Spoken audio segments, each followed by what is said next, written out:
Yo, YouTube, what's up with your boy, Sports and Fitness Rants? I'm back, guys. Click that like button. Subscribe to my channel. What's up, y'all? Welcome back, guys. Welcome back. Got another great video for you guys today. As usual, man, you guys know the deal on this channel. We must continue to set the record straight. Stop the lies. Stop the narratives. Stop them from rewriting their history. And in this video, we're going to talk about how Michael Jordan used practice to build his teammates up, while LeBron James used free agency to build his teams, right? He used trades to build his teams. Michael Jordan used practice to build his team, up, guys, to get them better, to help them be prepared. So we're talking about in this video, guys. And I want to thank you guys, man, everyone across the world, everyone across the states, man, that's been supporting my channel, guys. Much respect to all you guys out there. For real, man, everyone out there. You guys have really been supporting my channel, man. I'm truly humbled, guys. Truly humbled, man. We're getting close to 9,000 subscribers now, and that's all because of you guys, the true basketball fans. Like I said, you guys really appreciating what I'm doing, man, and I really respect it, guys. Thank you. I know my videos aren't flashy or fancy. I don't have cool editing or any of this stuff going on. It's just me here talking to you guys, man. So I really appreciate you guys, man, rolling with me and standing up with me. And you guys know what to do. Turn the volume all the way up. Hit that play button. Remember, these videos are for educational purposes. And let's roll. So yes, guys, man, we've touched on this in past videos in the past. How Michael Jordan built up the Chicago Bulls, right? This is how Michael Jordan instilled the confidence in his teammates through practice.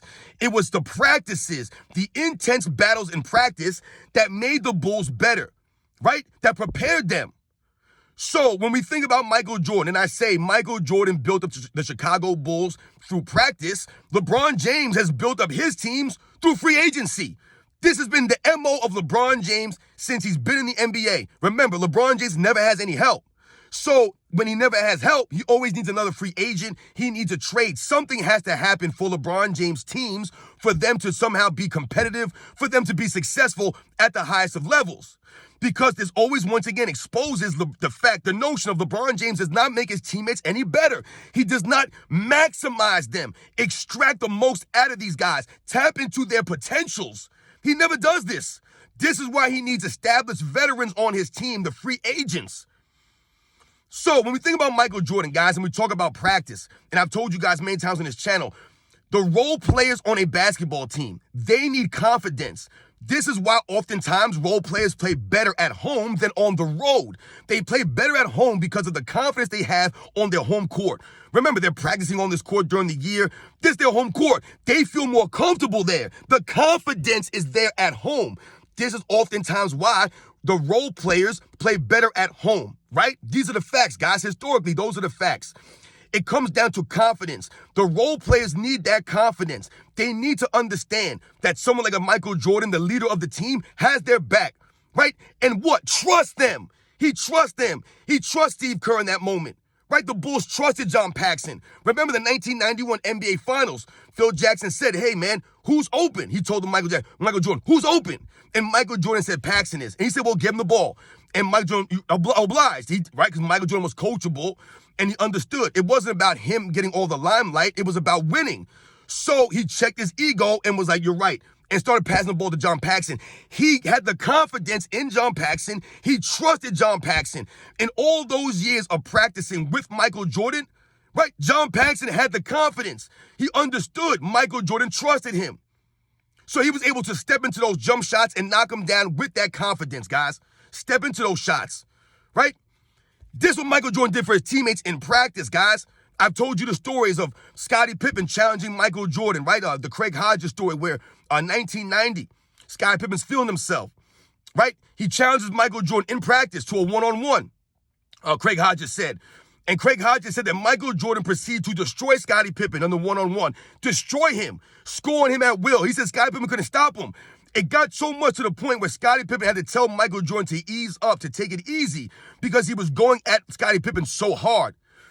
But the reality is, those instances, those interactions, those battles that Michael Jordan put Scottie Pippen through is what eventually hardened Scottie Pippen and made him a greater player. He tapped into that potential that Scottie Pippen had inside of him. You've also heard coaches talk about that, right? Michael Jordan saw something in Scottie Pippen that no one else, other people saw, that people didn't see, that even Scottie Pippen himself did not see inside of him. Michael Jordan pulled that out, giving him the confidence and pushing him. You're telling me that Scottie Pippen doesn't get greater going against the greatest player of his era every day in practice? This is what Michael Jordan did for Scottie Pippen. The same way going against Scottie Pippen in those mid to late 90s, those early 90s, that 90s era, going against Scottie Pippen in practice, that helped Michael Jordan also. Because Scottie Pippen is one of the all-time great defensive players, right? With the tenacity on the defensive end, the athleticism, the long arms, right? The quick feet. This is what Michael Jordan was going against in practice every day. Steel sharpens steel, man. So Michael Jordan's going against and battling against Scottie Pippen on defense, and then Michael Jordan making Scottie Pippen work. This is how you make your teammates better, guys. That's how you get them better, by holding them to the standard, right? The Bulls, I told you guys on other videos, the Bulls rarely would ever make mistakes to beat themselves. That was the one thing that you knew as an opposing team. The Bulls weren't going to beat themselves. Michael Jordan wasn't going to make a mistake down the stretch. More often than not, the Bulls were going to execute, because Michael Jordan held these guys to that standard in practice. The execution had to be there. So when it mattered most, they were able to execute without having those problems, right? That goes to Michael Jordan's leadership in the practices, guys. When we think about LeBron James, none of those things that I just mentioned apply to LeBron James' teams. He wasn't pushing these guys and dogging them out in practice, holding them to that standard. It's quite the contrary. All we hear from a lot of LeBron James' former teammates is that they never practiced like that. They didn't practice hard like that consistently. They just did not. Because LeBron James has always been lollygagging and resting, going through the motions during the regular season. This is what leads to the inconsistent play when it matters most, guys. You're lollygagging through the regular season. You're not practicing hard. You're not holding your teammates to that standard. When it matters most, these guys are not there for you. Your teammates are making mistakes. They're not consistently there. Their confidence is shaken. Right? Think about it. They don't know if LeBron James is going to have them traded the next game, the next season. They never know these things. Michael Jordan never got his teammates traded, never went behind their backs and tried to get them traded. Remember, LeBron James went behind Kyrie Irving's back after the 2016 season, or the 2017 season, I can't remember which year it was, and tried to get Kyrie Irving traded for Chris Paul behind his back. This is LeBron James, guys. He's a dirtbag like that of epic proportions, man. All he cares about is himself. There's no honor from LeBron James. What was the honorable thing in that? Trying to get Kyrie Irving traded behind his back? But LeBron James has done it with a lot of his teammates. He's got a lot of these guys traded. 1 minute they're there, they think everything's going great, they're being traded. Look at poor Russell Westbrook. The man was receiving death threats. This is a former MVP award winner getting death threats playing with LeBron James. One season, he played one full season with LeBron James, the man's getting death threats. Everyone blaming Russell Westbrook. LeBron James is supposed to be the leader of the team. He's supposed to be the greatest player of his era, but they're blaming Russell Westbrook. They blame Russell Westbrook while they won 33 games. It's Russell Westbrook's fault. You see how that goes, guys? This is LeBron James not being held to the standard. And once again, LeBron James not maximizing his teammates and instilling the confidence in them. There's no confidence there. Michael Jordan wasn't going behind these guys' backs. Right after the 1989 Eastern Conference Finals, when Scottie Pippen played 2 minutes, got elbowed in the head from Bill Laimbeer in Game 6. Right? He was a little soft, Scottie Pippen. Did Michael Jordan go to the Bulls management and was like, yo, we got to get rid of this guy, Scottie Pippen, man. It's not going to work with Scottie Pippen. We got to get somebody else. Where was Horace Grant in Game 6? Did Michael Jordan ask for Horace Grant to be traded? Where was Horace Grant? He was nowhere. Right? He was nowhere to be found. No, Michael Jordan didn't ask these guys to be traded. He didn't demand a trade and say, I'm not playing with these guys. He didn't demand free agents. None of this stuff. 1990, same thing. Game 7, migraine game for Scottie Pippen. Scores 2 points out there. What did Horace Grant do? Go look what Horace Grant did. Did Michael Jordan ask for these guys to be traded? Did Michael Jordan say, hey, we got to get rid of Phil Jackson? It's not working, guys. The 1 year didn't work. We're in the same place we were last year. No, he didn't do any of those things. He went back to the drawing board. He pushed Scottie Pippen. He pushed Horace Grant to get them better. And eventually, they became a dynasty. All of those battles in the practices leading up into that 90s, that's why one of the reasons why they became great. Michael Jordan, like I said, guys, maximizing his teammates, building his teammates through practice, whereas LeBron James has always built his team through free agents, through trades. You guys know the deal. How many trades has LeBron James teams made in his career, guys? In his career, think about it. It's insane.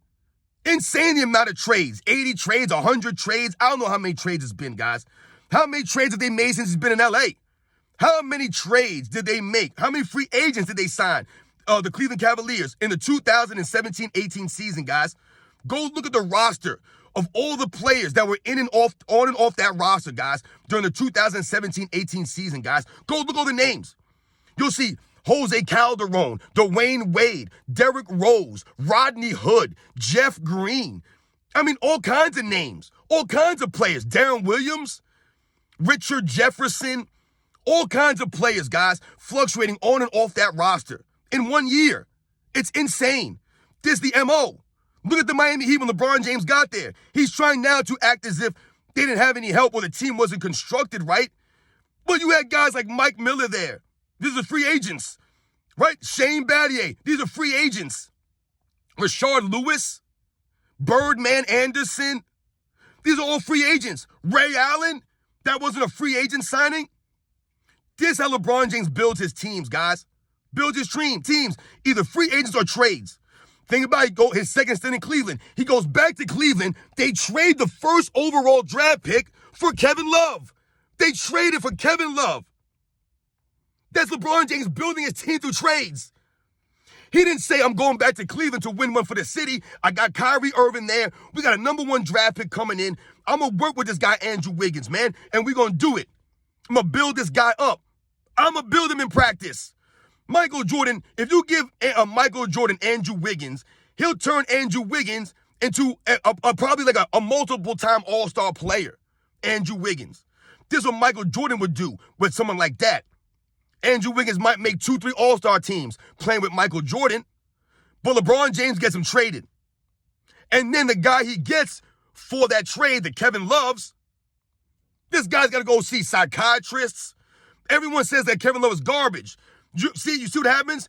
When you play with LeBron James, you get diminished. Your legacy, your resume gets diminished playing with LeBron James, guys. When you play with Michael Jordan, your legacy gets enhanced. Look at Scottie Pippen. Look at Dennis Rodman, his second three-peat. His legacy was enhanced. If Dennis Rodman never goes to the Chicago Bulls in 1996, yeah, we could say maybe the Bulls don't three-peat. We can maybe say that. But we also know that Dennis Rodman goes off into the sunset somewhere, into purgatory. Where was Dennis Rodman going to be? That last three-peat resurrected Dennis Rodman back. It brought him back from the dead. Right? That was a mutual thing there. It's crazy, guys, when you think about this, man. LeBron James has always needed free agents and trades to build up his team. When we think about the second three-peat Bulls, and people want to bring up a Dennis Rodman who came over as a free agent. Once again, I told you guys, Dennis Rodman had no place to go.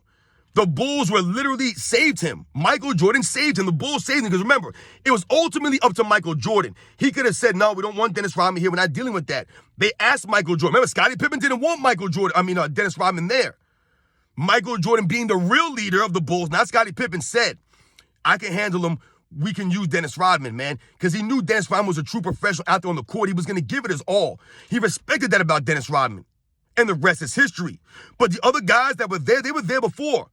Remember when Michael Jordan retired in 94, guys, the Bulls had to sign free agents, right, and make some moves to replace Michael Jordan. So they brought in a Steve Kerr, a Luke Longley. You bring in a Tony Kukoc, right? You bring these guys in. I believe Ron Harper came in 1995 season. So you brought these players in when Michael Jordan was not there, right? And then in 1996, like I said, they bring in Dennis Rodman for the 96 season, and the rest was history. But those players, the Chicago Bulls, the core of Scottie Pippen and Michael Jordan was there. That was the core. Phil Jackson. And the practices, everything was the same. Nothing changed. Michael Jordan continued to push these guys in the practices. Make them better. Build their confidence. Build the trust.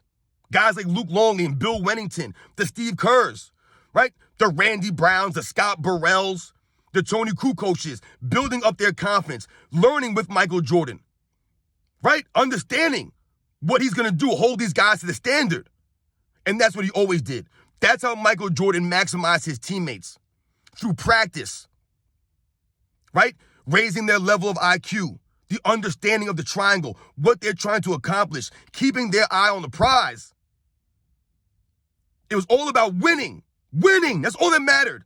That's not the same for LeBron James. It's not always been about winning. It's about stats, his own personal achievements. It's about the money, the fame, his brand. That is first and foremost to LeBron James. Everything else comes after that. This is the problem for him and his teammates. This points to the inconsistent play, guys. Not maximizing these guys. You guys know the deal, man. Michael Jordan built his teammates up in practice to make the Bulls better. LeBron James built up his teams through free agency, through trades. That's the way it's always been, guys. You guys know the deal, man. I'll catch you guys on the next one.